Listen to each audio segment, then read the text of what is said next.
갈라디아서는 여러분 익히 잘 아시는 그런 서신서입니다.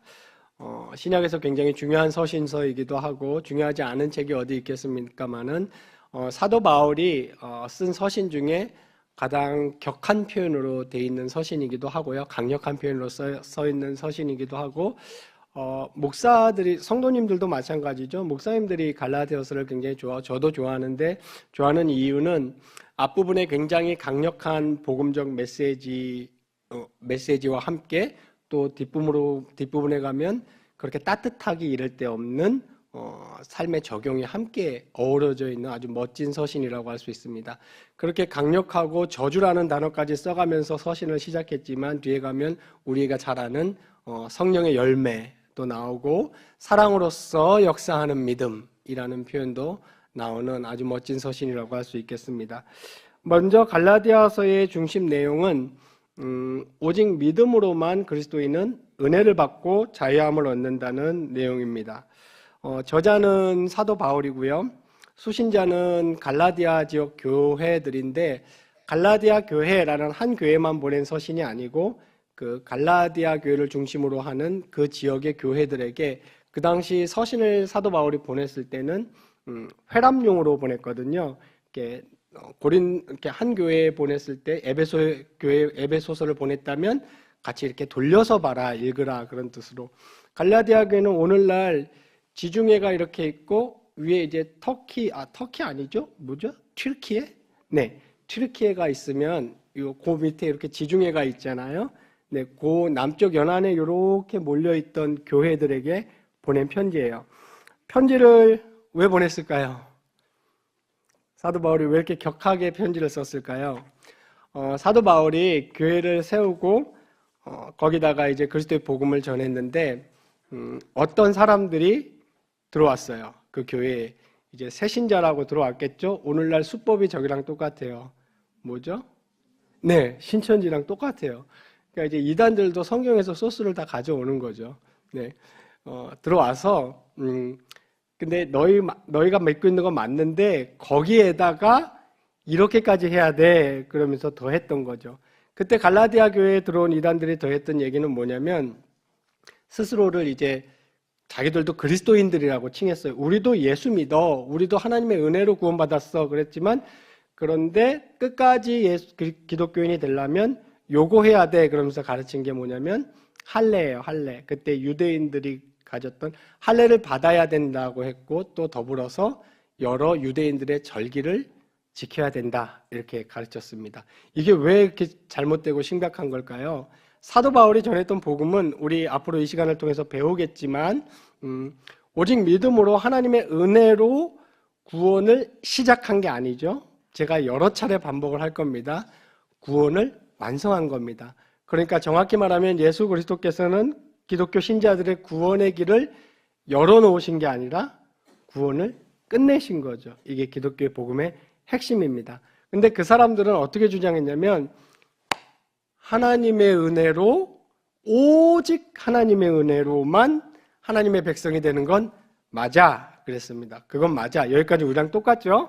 근데 마지막 심판대 앞에까지 딱 가서 그때도 너 하나님의 백성이야 라는 보증을 받으려면 니네가 해야 되는 게 있어 그랬습니다. 그래서 이걸 신학자들은 어떻게 표현했냐면 staying on 이렇게 표현했습니다. 그러니까 하나님의 백성의 무리에 진입하는 건 오직 하나님의 은혜로 여기까지 우리랑 똑같죠? 근데 정통복음은 뭡니까?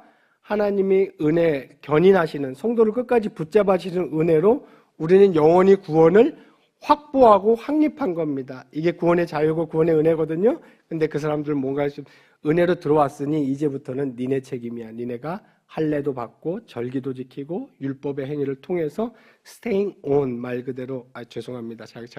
제가 집에서 제 아내가 제발 영어 좀 쓰지 말라고 거북하다고 양해 좀 해주시기 바랍니다. 네. 근데 staying on 같은 건 대단히 잘난 척하는 영어는 아니지 않나요? 네, 어쨌거나 네, staying on 머무르려면 이거 해야 된다. 그러니까 사도 바울이 굉장히 화가 났어요. 이제 그래갖고 저주를 받을지어다 막 이런 표현까지 씁니다. 왜냐하면 감히 그리스도의 십자가의 은혜를 모욕하고 평가절하시키고 격상시키는 진짜 말도 안 되는, 거기다가 이제 그리스도가 기껏해서 자유롭게 해주고 은혜롭게 해주고 부활까지 하셨는데, 서론에도 나옵니다. 부활까지 해갖고 봤지? 나 생명을 줄 수 있는 존재야. 이것까지 입증하셨는데 다시 돌아가는 거예요. 멍해로, 율법의 멍해, 인간 행위의 멍해, 인간 행위의 구원으로 돌아가려고 하니까 사도 바울이 너무너무 화가 나서 이 편지를 썼던 겁니다. 자, 이런 배경 속에서 한 절씩 한번 살펴보도록 할까요? 사도 바울은 맨 1절에 사람들에게서 난 것도 아니요 사람으로 말미암은 것도 아니요 오직 예수 그리스도와 그를 죽은 자 가운데서 살리신 하나님 아버지로 말미암아 사도된 바울은, 바울이 우리 여기 보시다시피 지금 뭘부터 강조하고 있습니까? 서신을 열자마자 나는 사도다 이런 강조를 하고 있는데, 누구의 사도라고 강조를 하고 있는 거예요? 나는 하나님의 사도다라는 것을 서신을 열자마자 강조하고 있습니다. 이 아포스톨로스라는 오늘날 우리말로 이제 사도라고 번역된 이 단어는 당시에 일반적으로 쓰는 단어고 일반적인 직분이었어요. 그러니까 굉장히 권위가 있고 높은 사람, 주로 왕이나 혹은 어떤 결정적인 권위가 있는 정치권의 높은 사람이나 이런 사람들이 본인의 직인이나 본인의 이름을 가지고 한 사람을 보냅니다. 그러면은 그 사람은 아포스톨로스예요.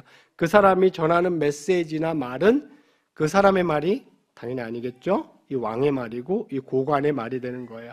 그때 사람들은 그래서 아포스톨로스 그러면 뭘 말하는지 다 알았어요. 근데 사도 바울은 지금 뭐라는 거예요? 나는 아포스톨로스인데 누구의 아포스톨로스냐면 하나님의 사도다. 이 말을 지금 시작하는 겁니다. 여기서 보니까 사람들에게서 난 것도 아니고 사람으로 말미암은 것도 아니다. 그러니까 나는 그런 정치적인 높은 사람이 보낸 사도가 아니고 오직 예수 그리스도와 그를 죽은 자 가운데서 살리신 하나님 아버지가 보낸 사도다. 이 얘기를 하고 있는 겁니다. 바울이 1절부터 죽은 자 가운데서 살리신 부활 얘기를 하고 있죠. 이 부활 얘기를 왜 한다 그랬습니까? 자기가 사도 바울이 이 사람들이 자꾸 부활 이후에 사는 자유함과 은혜를 누리지 못하고 부활 이전으로 자꾸 돌아가려는, 율법의 행위로 돌아가려는 행위를 하고 있어서 죽은 자 가운데서 살리신 그 하나님 아버지로부터 말미암은 사도다라고 했습니다. 이게 왜 중요할까요? 하나님의 사도라는 게. 왜냐하면 이거를 분명히 해두지 않으면 사도 바울이 지금부터 하려는 갈라디아서의 뒷부분의 2절부터 모든 말은 뭐가 되는 거예요? 훌륭한 말, 한번 들어봄직한 말, 종교적 교훈, 사람을 변화시킬 수 있을 법한 사상? 이런 건 될 수 있을지언정 뭐는 안 됩니까? 절대 진리는 안 되는 거예요. 어느 시대나 혹은 어느 장소나 어느 사람에게 이 메시지가 갔을 때는 적용이 안 될 수도 있는 거죠. 왜냐하면 어떤 시대, 어떤 사람, 어떤 누구에게 적용이 되고 변화를 가져왔던 메시지가 다 적용된다는 보장은 없잖아요. 그래서 사도 바울은 나는 하나님의 사도다 이 말을 하는 이유는 내가 이 이유로 말하는 나의 메시지는 인간의 교훈이 아니고 하나님으로부터 온 절대 계시다 이 얘기를 분명히 하고 있는 겁니다. 이 말은 다른 말로 어느 시대, 어느 지역, 어느 인간에게나 반드시 적용돼야 되는 절대 진리, 나는 하나님의 사도다 이 말을 분명히 하고 있습니다. 그래서 그때 제가 좀 전에 소개해드렸던 그 당시 갈라디아 교회에 침투했다는 그 사람들이 뭐부터 공격을 했을까요? 이 사도 바울의 사도성부터 공격을 했어요. 침투했던 그 사람들, 소위 유다이저스라고 부르는, 유대주의자들이라고 부르는데요. 이 사람들은 하나님을 믿었어요, 안 믿었어요? 믿었어요. 신존재도 믿고 신의 역사도 믿었던 사람들이에요. 그런데 바울이라는 사람이 전하는 복음은 하나님의 메시지가 아니야 이걸 주장하고 있었던 사람들이거든요. 하나님의 메시지는 니네가 할례도 받아야 되고 유월절도 지켜야 되고 모두 해야 되고 모두 해야 되고 이게 하나님의 메시지야 이걸 주장하던 사람들이니까 당연히 바울의 사도성부터 공격을 했던 거죠. 사도 바울은 시작하자마자 포문을 엽니다. 내가 하나님의 사도다. 이 얘기를 분명히 하고 있는 거죠. 제가 미국에서 이제 필라경향교회에서 강도사, 전도사로 사역하면서 이제 거기 있던 SFC 친구들을 이제 같이 생활하고 같이 함께 했는데, 이상하게 그 친구들이, 거의가 아니라 몇 명, 거의 다는 안 그렇지만 몇 명은, 성경이 하나님의 말씀이라는 걸 잘 못 믿더라고요. 못 믿더라고요. 그래서 얘기를 한번 해봤죠. 왜 못 믿는 거니? 그러니까 이해는 간다. 네가 이걸 왜 못 믿는지. 근데 이제 이런저런 말을 하는데 가장 그 친구들의 말을 제가 곰곰이 요약을 해보니까 여기에 나오는 초자연성, 성경에 나온 초자연성이 걸렸던 거죠. 네, 그게 걸렸던 거예요. 그러니까 이제 무리를 걸었다든지 신이 여자에게 임신이 돼서 사람으로 태어났다든지 그런 것들입니다. 그리고 하늘로 올라갔다든지 그래서 이제 얘기를 계속했죠. 그때 제가 관심을 가지게 된 게 뭘까요? 이제 제가 생각을 했을 거 아닙니까? 그럼 얘들이 이런 걸 못 믿을 때, 난 못 믿겠어. 사용한 기준이 있어요. 그 기준, 사람은 기준이 없으면 판단을 못 내리거든요. 그럼 본능이에요. 무슨 판단을 내렸을 땐 기준을 사용한 겁니다. 하다못해 그냥 느낌이라도 사용한 거예요. 난 느낌이 그래. 근데 그 친구들이 가졌던 기준이 뭐냐면 과학이었어요. 과학. 그래서 그때부터 거의 3년 넘었죠. 3년간 제가 뭘 파고들었겠습니까? 그 바쁜 와중에. 과학을, 문과 나오고, 과학을, 그러다가 그런 와중에, 정말 멋지고 훌륭한 기독교 유실론적 과학자들이 너무 많구나라는 것도 그때 알고 깨닫게 되었고, 그래서 이 시간 다 얘기하지 못하지만 저는 앞으로 과학에 대해서 여러 번 얘기를 할 겁니다. 오늘날도 마찬가지로 하나님의 사도다. 인간이 하나님의 뜻을 받아? 신이 저기는 디바인 빙이고 여기는 휴먼 빙인데 어떻게 메시지가 전달되지? 그런 거에 대한 의구심을 가질 때, 그 의구심을 가질 때마다 사용하는 기준은 과학입니다. 근데 여러분 제가 간단히만 얘기하고 싶어요. 과학은 존재하는 모든 존재 세계의 삼라만상을 판가름하고 맞냐 틀리냐 결정할 수 있는 능력이 될까요? 안 될까요? 안 돼요. 전혀 안 됩니다. 그래서 우리는 비과학적이라는 표현도 있지만 많은 사상가들은 어떤 표현을 즐겼습니까? 초과학적이라는 사상을 많이 씁니다. 네, 망상, 허상, 거짓, 허구라는 개념도 인간은 사용하지만 어떤 개념도 많이 씁니까? 초월이라는 개념도 많이 써요. 무슨 말인지 이해 가시죠? 네. 그래서 과학이라는 거는 묘사를 해줄 뿐이에요. 과학은 설명하지 않습니다. 이 말은 좀 쉬운 말은 아니에요. 근데 나중에 그냥 제가 시간 될 때마다 조금씩 더 설명을 하겠습니다. 과학에는 원래 있던 거를 이렇게 관찰하고 정리를 한 게 과학이죠. 그 다음에 거기서 도출된 어떤 원리를 가지고 또 발전시키는 게 과학이 하는 일이지 과학이 무엇을 있게 한 건 아니에요. 가만히 봤더니 사과가 계속 떨어지잖아요. 또 떨어져요. 그럼 저기 뭐가 있는 거죠? 규칙성이 있는 거예요. 그럼 물체가 떨어졌다는 건 밑에 뭐가 있는 겁니까? 힘이라는 게 있는 거죠. 그걸 이제 발견하는 거죠. 그 규칙성을 과학이 만든 게 아니에요. 그 힘을 과학이 만든 게 아니죠. 그걸 발견하고 오늘날 과학이라는 것은 옛날에 뭐였냐면 철학이었어요. 오늘날도 사실 과학은 철학이죠. 공부하신 분들 알겠죠. 수학도 깊게 들어가면 철학이잖아요. 옛날엔 자연 철학이라는 게 있었습니다. 그걸 이제 오늘날엔 그걸 과학이라고 부르는데요. 하드 사이언스라고 부르기도 하는데 그래서 그거를 이제 규칙성을 발견하고 말로 설명을 해야 될 거 아닙니까? 거기는 세기는 물체의 질량의 뭐죠? 중력의 법칙이 어떻게 되죠? 물체의 질량의 곱에 비례하고 두 물체의 거리의 제곱의 반비 맞을 겁니다. 자꾸 G 그건 이제 말로 인간의 언어로 표현을 해낸 거죠. 저기 그게 있는 거예요. 저기 그게 있는데 인간의 언어로 표현을 했는데 또 숫자로도 표현할 수 있어요. 공식으로. 이렇게 해서 G, F는 G 해가지고 아시죠? 중력의 법칙. 그렇게 해놓으면 또 그거 가지고 응용할 수도 있어요. 아, 요 물질은 요런 성격을 갖고 있네? 그럼 요렇게 이렇게 섞어볼까? 요렇게 해볼까? 방탄조끼도 만들고 플라스틱도 만들고 그죠? 유리도 만들었고 아 그러면 지구상에는 요런 원리와 법칙이 있구나. 그럼 요걸 이용해야지. 그래서 로켓도 쏘아 올리고 이런 과학은 그런 걸 하는 겁니다. 요게 과학은 묘사하고 발전시키. 근데 과학이 설명하진 않아요. 거기 그게 왜 있는지, 혹은 그게 어디서 왔는지, 저거의 의미는 무엇인지. 그래서 제가 지금 하고 싶으면 이렇게 이럴 말을 왜 이렇게 주구장창 길게 했느냐? 오늘날 사도 바울이 나는 하나님으로부터 온 사도다라고 했을 때 이것을 믿고 안 믿고는 개인의 자유입니다. 그것은 어떤 문제예요? 이것은 신앙의 문제예요. 불신자들은 사도 바울이 하나님으로부터 메시지를 안 받은 것이라는 과학적 증거는 없어요. 무슨 말인지 이해 가십니까? 과학적 입증을 할 수 없다고요. 이거 왜냐면 영의 문제고 사람의 의식의 문제고 사람의 사상의 문제예요.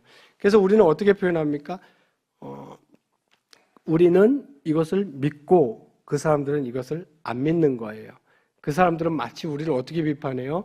자기들은 굉장히 객관화되고 세련되고 정교한 과학적 증거를 갖고 있지만 우리는 마치 그런 게 없이 무식하게 믿어대는 사람들인 것처럼 비판을 하지만 객관적으로 보면 다 신앙이라는 선상에 서 있기는 마찬가지입니다.